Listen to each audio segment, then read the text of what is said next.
Donc tout comme les contrôleurs, les modèles disposent d'une série de callbacks que l'on va pouvoir utiliser pour ajouter un comportement particulier avant ou après la suppression, la modification ou la création d'un contenu.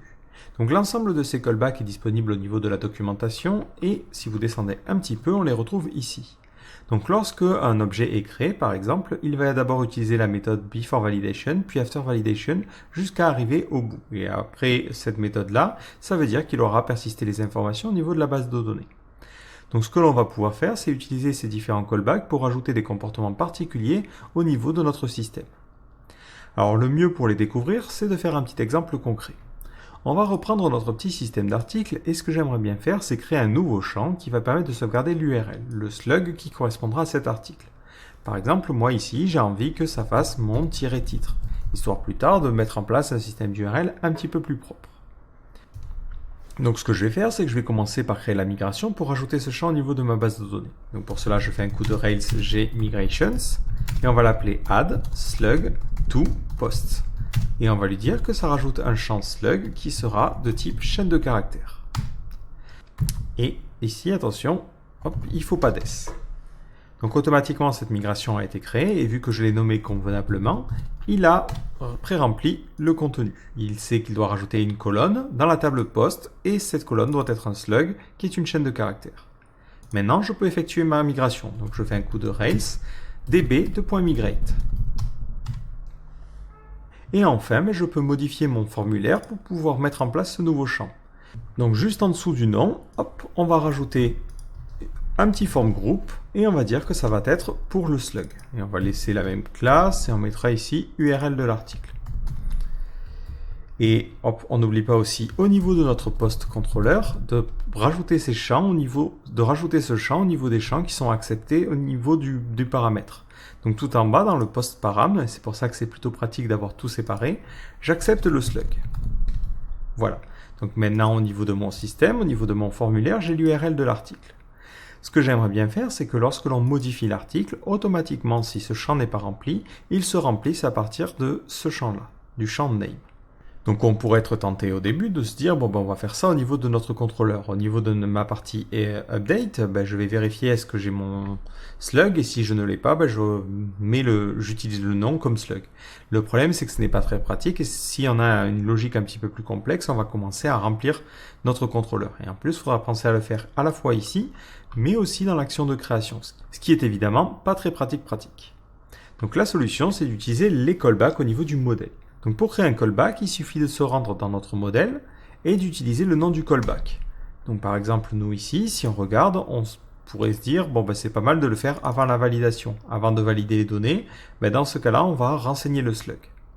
Du coup, on va faire un before_validation et après on peut lui passer un bloc avec le code à effectuer. Ou ce que l'on peut faire, c'est lui passer un symbole qui va représenter la méthode à appeler. Donc on va plutôt utiliser cette logique-là. Et on va l'appeler default_slug.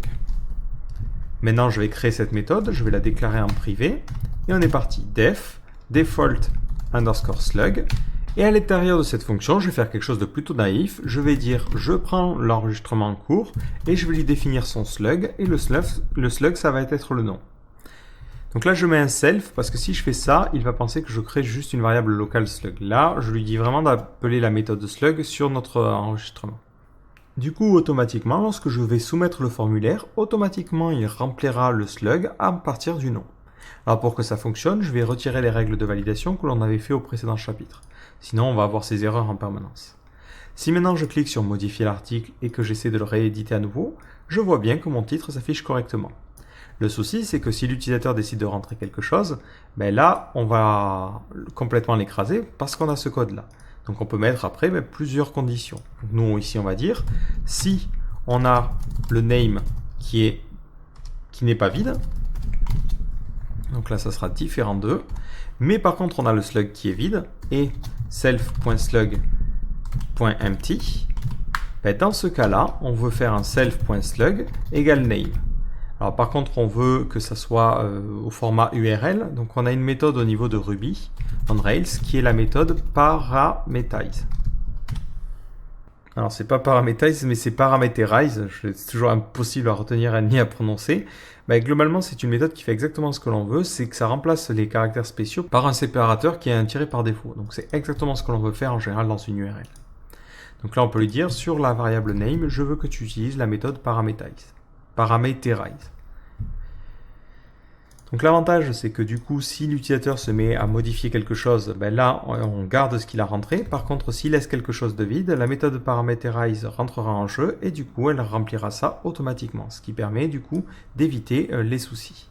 Et après, par-dessus, vous pouvez aussi rajouter des règles de validation. Par exemple, on peut mettre un validates, on valide le slug, et on mettra un format particulier, on dira que l'on accepte seulement, alors là, hop, si vous vous souvenez du chapitre précédent, il ne faut pas oublier le drapeau, donc c'est anti/A majuscule, anti/Z minuscule, et à l'intérieur, on accepte des lettres, donc tout en minuscule, et des chiffres. Et on accepte aussi des tirets, c'est tout ce qui est accepté. Tout le reste ne sera pas valable. Et ça, répété plusieurs fois. Et de la même façon, on veut aussi que ça soit unique. Donc on va mettre un uniqueness à true. Donc ça permettra de s'assurer que deux enregistrements n'ont pas le même slug. Donc maintenant, je vais refaire un essai. Donc j'essaie de sauvegarder cet article-là. Je modifie l'article. Automatiquement, il a bien rempli mon titre. Je vais sur mon article numéro 2 et je tombe sur une petite erreur. Alors cette erreur me semble bizarre. Premièrement, je ne devrais pas forcément tomber sur cette erreur-là parce qu'il n'y a pas raison de faire la validation avant d'afficher le formulaire. La validation ne devrait se faire que lorsque je modifie l'enregistrement. Alors là, ça vient tout simplement au niveau de mon système, du fait qu'au niveau de mon formulaire d'édition, donc c'était post-edit, j'utilisais cette méthode invalid. Si vous vous souvenez ce que l'on a dit, la méthode valide et invalide déclenche les règles de validation. Or, moi, ce que je voudrais faire, c'est les déclencher au niveau du contrôleur. Là, dans le cas où on écrit un nouvel enregistrement, ou on en modifie un, la première fois que j'affiche le formulaire, je ne devrais pas avoir ces erreurs-là. Donc plutôt que de vérifier est-ce qu'on a des erreurs de cette manière-là, ce n'est pas forcément une bonne façon de faire les choses, on va plutôt lui demander est-ce que tu as des erreurs avec la méthode any. Ça ne déclenche pas la validation s'il n'y en a pas par défaut. Donc maintenant, si je réactualise, je vois que j'ai bien mon formulaire avec ce champ qui est erroné. Si j'essaie de rentrer quelque chose qui existe déjà, donc on l'avait dit, c'était mon titre, dans ce cas-là, lorsque je modifierai l'article, on va effectivement me dire que le slug est déjà pris. Si je laisse quelque chose de vide, automatiquement, ça va se remettre à fonctionner et l'article a été modifié correctement. Alors attention quand même à ces erreurs-là et aux conditions que vous mettez, parce qu'au niveau de votre modèle post, ça va être toujours appelé. Si jamais dans mon formulaire de création, par exemple, si je reviens à article, je vais créer un nouvel article, dans ce cas-là, on n'a pas le slug. Si je rentre n'importe quoi, lorsque je vais essayer de créer l'enregistrement, il va me sortir une erreur. Self.name est défini, effectivement, il n'y a pas de souci. Par contre, self.slug n'est pas défini, donc prendra la valeur automatiquement nil. Et nil n'a pas de méthode empty. Donc en plus de ces deux petites conditions, il faudrait rajouter que self.name ne doit pas être nil, .nil. Donc là, ce sera différent de. Et self.slug est différent de nil aussi.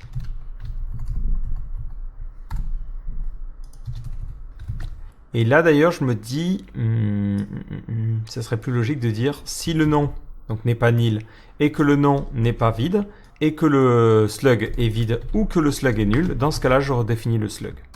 Donc après c'est à vous de voir la condition qui vous semble la plus logique, mais ça a l'air pas mal. Donc on va re-sauvegarder et recréer un article, je rentre n'importe quoi, je clique sur créer et effectivement il me sort une erreur parce qu'on doit d'abord vérifier que c'est pas nil.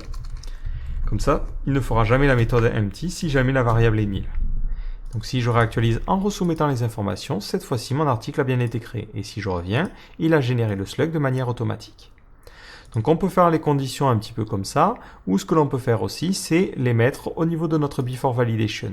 Donc tout comme les validations, on a la possibilité de mettre un tableau d'options dans les callbacks, et dans ces options, on peut mettre le if en précisant ce que l'on souhaite faire comme condition. Donc cette condition peut être un symbole qui serait une méthode dans notre modèle. Ça peut aussi être un proc. Donc là, on écrirait le fameux truc qui est tout dégueulasse, là, le proc.new. Et on mettrait notre condition à l'intérieur. Donc on pourrait mettre, ce truc-là. Donc si ce truc-là est vrai, dans ce cas-là, il fera le before validation. Alors moi, je suis pas forcément fan, je trouve ça moins lisible, mais bon, sachez que vous pouvez le faire de cette manière-là. Et si du coup vous réactualisez en mettant un petit peu n'importe quoi au niveau de l'article, je ne mets pas d'URL, et là il va faire le système. Si j'essaie de créer un article, pareil, il verra le nul, ça ne le gênera pas, et du coup notre système fonctionne correctement. Donc le if peut être utile si vous avez envie d'utiliser des méthodes particulières, mais sinon sachez que vous pouvez les mettre aussi à ce niveau-là. De la même manière, vous avez aussi la possibilité de préciser quelle opération doit être affectée grâce au mot-clé, grâce au symbole only. Only vous permettra de dire je veux faire ça seulement lorsqu'il y a une création, je veux faire ça seulement lorsque c'est une suppression, et vous pouvez comme ça mettre des conditions. Sachant par contre qu'il y a certains callbacks qui ne sont utilisés qu'à certains moments. Si vous voulez mettre en place quelque chose juste avant la suppression d'un enregistrement, mieux vaudra directement utiliser la méthode beforeDestroy.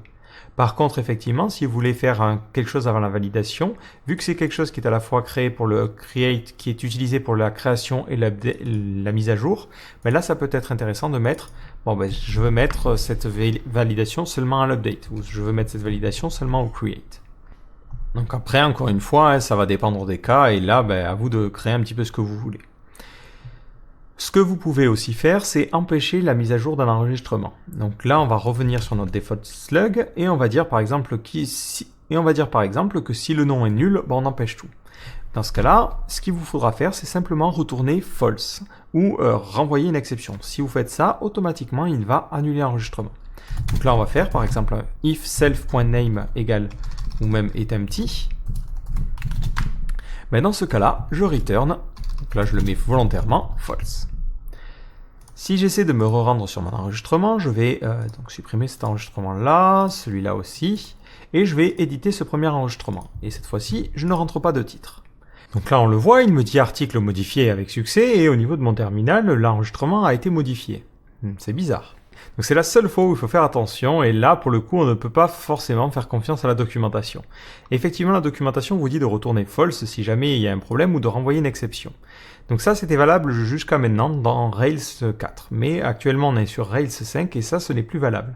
Si on se rend vraiment dans le code source et qu'on regarde la documentation liée au code source plutôt, là, on voit la vraie information. Donc il ne suffit pas simplement de retourner false pour empêcher l'exécution des différents callbacks, mais il faut renvoyer une alerte. Donc vous pouvez tout simplement faire un froze et renvoyer un abort. Donc nous, c'est ce que l'on va faire ici, on va remplacer ce petit bout de code et on va en renvoyer un abort pour lui dire d'arrêter l'exécution de notre script. Et ici, c'est un T. Donc maintenant, je vais réessayer de soumettre mon formulaire. Donc j'essaie de soumettre le formulaire en n'enregistrant rien et je vois effectivement qu'il ne se passe rien. Si je regarde au niveau de mon terminal, je vois qu'il a fait un begin et ensuite un rollback. Donc ça, c'est quelque chose qu'il est important de bien comprendre. Lorsque vous utilisez ces callbacks, ce qui se passe, c'est que il va englober entre guillemets tout ce qui va se passer dans une transaction. Donc par exemple, imaginons juste avant, je fais un coup de self.update, colonne, et je ne sais pas pourquoi, j'ai envie de changer, allez, on va changer le name, et on mettra salut les gens. Vu qu'on a un throw à un moment donné, ce qui va se passer, c'est qu'il va effectuer un rollback et toutes les transactions qui auraient été faites entre-temps vont être annulées, ce qui vous permet de revenir en arrière en cas de problème. Donc là, si j'essaie de modifier le titre de l'article et que je relaisse encore une fois un article vide, donc là, il a laissé le salut les gens. Par contre, si plus tard je lui dis, si le nom est vide, effectivement, je dois renvoyer une exception, ou je renvoie une exception quoi qu'il arrive plutôt, parce que maintenant le nom a été rempli, ce qui va se passer, c'est qu'il va cancel cette action-là. Si je regarde au niveau de mon terminal, je vois qu'il fait le select, je vois qu'il fait l'update, mais par contre, il rollback jusqu'à cette requête-là, parce que effectivement, il y a eu un throw. Donc ça vous permet de mettre en sécurité vos différents callbacks. Je prends un exemple concret. Vous avez un système d'articles et de catégories qui sont liés, ce que l'on verra dans un prochain chapitre. Lorsque l'on crée un nouvel article, vous mettez à jour le nombre d'articles associés à une catégorie. Donc vous faites une sorte d'incrémentation. Par contre, plus tard, il y a une erreur de validation ou il y a une erreur au niveau des callbacks. Vu que les callbacks sont englobés dans une transaction, votre incrémentation au niveau de l'autre table va être annulée. Et ça vous permet de ne pas avoir des choses qui seraient restées en mémoire. Et du coup, c'est plutôt pas mal à ce niveau-là. Si jamais vous voulez faire des choses qui arrivent après que l'enregistrement ait bien été modifié, c'est-à-dire après ce commit-là, dans ce cas-là, il faudra utiliser le callback after commit. Donc si on revient tout en haut, voilà, ces callbacks-là, after commit et after rollback, sont très très utiles pour ces cas-là. Si je prends encore une fois un exemple concret, l'upload d'image. Vous avez envie d'envoyer l'image, ben vous faites d'abord l'enregistrement dans la base de données. Si l'enregistrement s'est bien fait, donc after commit, vous mettez l'image sur le FTP. En revanche, s'il y a eu une erreur, c'est-à-dire que il y a quelque chose qui s'est passé de manière incorrecte entre ces différentes choses, dans ce cas-là, vous allez utiliser le after rollback et faire quelque chose avec l'image, la supprimer ou je ne sais quoi. Voilà, donc il faudra bien adapter suivant les cas. Alors de la même façon que pour les validations, on aura parfois besoin d'optimiser les choses et de regrouper un petit peu nos différents comportements pour pouvoir ensuite les partager dans nos modèles. Si je reprends mon système de slug, donc je vais enlever ça et ça. Donc c'était ici après le before validation. Si je reprends mon exemple, donc avant la validation, je veux créer un slug automatiquement, mais je pourrais me dire j'ai peut-être envie de faire la même chose pour les catégories. Donc j'ai envie d'utiliser le même système pour plusieurs modèles. Donc au niveau du callback, on peut utiliser une classe comme callback. Donc là, c'est ce qu'il vous montre ici. Il crée en fait une classe qui s'appelle pictureFileCallbacks. Dans cette classe, ils définissent la méthode afterDestroy. Et ensuite, plutôt que de greffer tout simplement une méthode sous forme de symbole, ils greffent directement cette classe-là, ce qui va permettre de rajouter ce comportement en particulier. Donc ça, c'est une première manière de faire les choses. Je vous laisse lire la documentation, ça s'explique assez bien, mais il y a une autre méthode qui est encore plus sympa pour ajouter plusieurs règles ou plusieurs callbacks à la fois. C'est l'utilisation des concerns. Donc les concerns se trouvent au même niveau que les modèles, le dossier a préalablement été créé, et on peut mettre en fait un comportement que l'on souhaite greffer à plusieurs modèles. Donc nous, ce comportement, on va l'appeler sluggable. Donc je vais créer un nouveau fichier que je vais appeler sluggable.rp. À l'intérieur, c'est simplement un module que l'on va appeler ici sluggable, et c'est tout ce que je fais. Vu que c'est un module, on peut ensuite l'inclure au niveau de nos modèles. Donc dans mon modèle post, hop, donc là j'ai fermé sluggable, c'est pas très malin de ma part. Dans mon modèle post, je vais dire je veux que tu inclues ce module-là. Donc je fais un coup de include sluggable.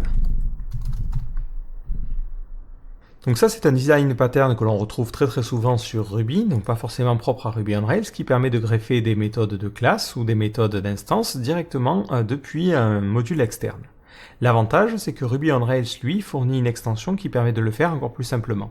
Donc pour cela, notre module, on va le faire extend de active support de concern. Une fois que l'on a chargé ce module, on va avoir ensuite une méthode que l'on va pouvoir utiliser qui est included. Et on va lui passer en paramètre un bloc qui va permettre d'effectuer un code une fois que ce module-là sera inclus. Et dans ce code-là, on pourra par exemple lui dire, avant de valider les informations, lorsque tu soumets donc là on va le mettre au create et au update. Voilà, on veut être sûr de le faire qu'à ces endroits-là. Dans ce cas-là, je veux que tu utilises la méthode defaultSlug, donc méthode que l'on va définir en privé. Donc là, je prends tout ce code-là et je vais aller le mettre dans mon sluggable. Et cette méthode, je vais plutôt l'appeler setDefaultSlug. Et on va dire qu'on n'utilise pas ça si le slug est nul. Donc là, on va mettre une condition, if. On n'est pas forcément obligé de créer une méthode. Ici, on peut directement utiliser la méthode sous forme de chaîne de caractères. Voilà, alors là, on va mettre différent de slug.nil. Donc globalement, si on a un slug qui est défini et qu'il est vide, dans ce cas-là, si on a un nom, on l'utilise comme slug. Donc là, on a greffé en fait tout le comportement et on l'a séparé dans un module que l'on va pouvoir ensuite utiliser simplement dans nos différents modèles grâce à la méthode de classe include. Donc si maintenant je reviens sur mon système, je clique sur éditer les articles, je vais éditer ce premier article, je vide l'URL de l'article et si je sauvegarde, automatiquement il remplit le slug. Voilà, c'est un petit exemple, mais hop, ça me permet comme ça d'avoir un comportement qui est fait par défaut. Donc personnellement, j'ai plutôt tendance à préférer cette option-là par rapport à l'option qui est proposée de créer une classe callback, parce que finalement, la classe callback n'empêche pas trop de polluer les modèles. On crée effectivement une classe séparée qui va contenir la logique du after, du before save ou du before validation ou autre, mais après, on est quand même obligé de mettre cette classe-là dans notre modèle et c'est pas forcément tip-top.